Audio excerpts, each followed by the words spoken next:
A first-hand look at the damage wrought on Patong Beach. The Foreign Minister shocked to realise just how much destructive power the tsunami had. My impression is that the force of the waves was much greater than people imagine, and that clearly explains the large number of casualties, that it just crashed through, even breaking down concrete seawalls. It's amazing how much strength the waves had. Mr Downer then toured the Esplanade, where nearly every hotel and shop along the strip was wiped out, along with tourists, store owners and customers. This was a place where the water receded 800 metres from the shoreline before crashing back in a huge wave. I think there's every possibility that people would have been drawn into that, and we won't ever find those bodies. Chris Fryer's wife Dinah was one of those washed off Patong Beach. Today, news that a visual identification of her body had been made, although conclusive DNA proof is yet to come through. You need to get home, don't you? That's our plan, as soon as we can. Another body that's been visually identified is that of AFL footballer Troy Broadbridge.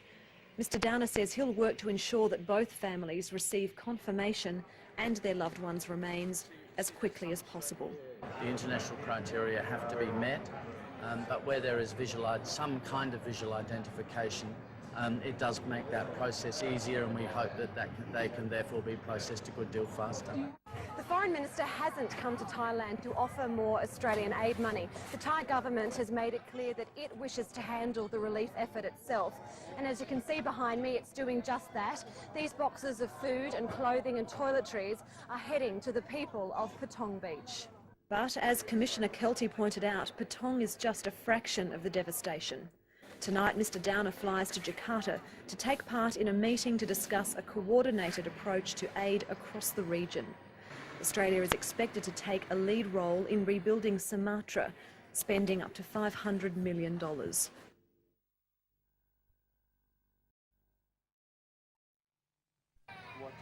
For the 11th night in a row, Surin Surisukiau will sleep under the stars. The fisherman is homeless, his wife is dead, and his boat, his livelihood, was destroyed in the tsunami. He and his 3 children lived in Nam Ken, a fishing village north of Khao Lak. Nam Kem no longer exists. It was swallowed by the sea along with 3,000 people, 90% of its population. Where other tsunami victims have been taken in by extended family or friends, these people quite simply have no one left to turn to. I'm alive, but I have only what the government has given me, Surin says. I don't know what will happen about the future. I don't know how my children will go to school.